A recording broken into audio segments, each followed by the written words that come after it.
Hi, Stuart. Lisa, how are you doing? Very good, thank you. Very good. I'm really, really excited to have you here with me today. Thanks for We've having me. known each other a long time, haven't we? We Right have. back in your corporate days in Berensden, as it was called then, now Elise, where you're responsible for an awful lot of business. And I can remember the days when we had the odd social drink after work, and you were telling me about your dream to have your own laundry, and you did it. You absolutely did it. So you took a massive risk breaking away from corporate life, and you actually put your money where your mouth is, and you picked up a heavily loss-making business, and you spent 2.5 years working really, really hard to actually turn it around successfully. And you pretty much just got there, and then lockdown happened. So tell us about the situation you found yourself in. I remember that Friday night when the Chancellor was announcing the furlough. The drive home, I wasn't sure what was going to happen, and that was probably the lowest point, really. Not just for the business, but for the men and women that have really looked after us all the way through and worked really, really hard. We are. I know it sounds a bit corny, but we are quite a close unit. It's a bit of a family. So I was really worried about everybody's rent and mortgage being paid, and myself. Very stressful. And so once it was announced the furlough scheme, that gave me a bit of a sort of relief. But then a new normal happened, and it was then a 3-month journey of operating this business on a very, very different rule book. Yes. So tell me about that. What changed? What rules changed for you? Well, the first thing was, of course, that the customer base I had pretty much shut down. So daily communications and daily business life had stopped for a lot of people in the sales. Certainly, nobody's buying, so the sales are drying up completely. Everybody's in shock.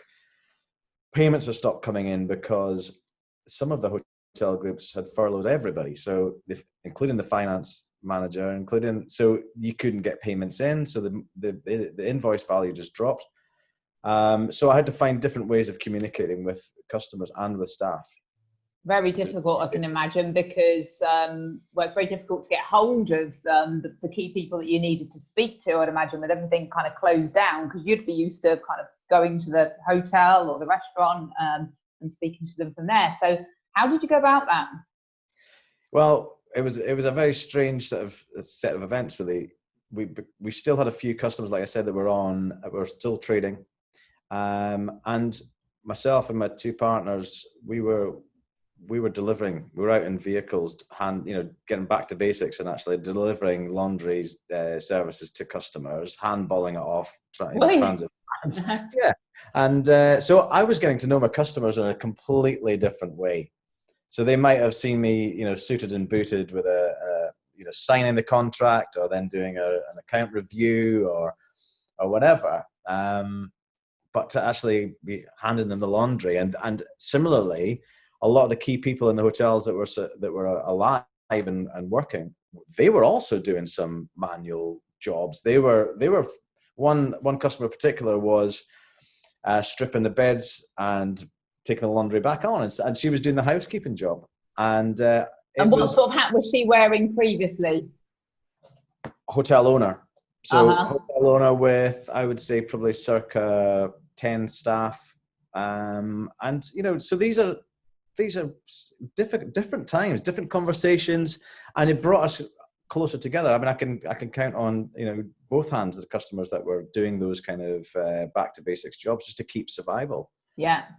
And what sort of hat did you find yourself sort of wearing in order to try and support these people almost to get their business back on track themselves? Much more of a consultative approach, really. Just helping them to reopen meant we had to think something other than just laundry. I mean, we're pretty good at that. That's what we do. But it was the wider hygiene point, and also even wider then, how can we help encourage consumer confidence in the market to be able to bring people back into the hotels to stay. So what is it? And I've so very open questions on, what do you think and how can we help in a different way? A certificate of compliance to hygiene regs, all that helped them feel much more secure about reopening. So and I think it influenced her supply chain, saying, well, if a laundry guy is issuing a method statement on cleanliness, what is the booze supplier or the whatever else supplier doing? So it felt to me like we were both in it together.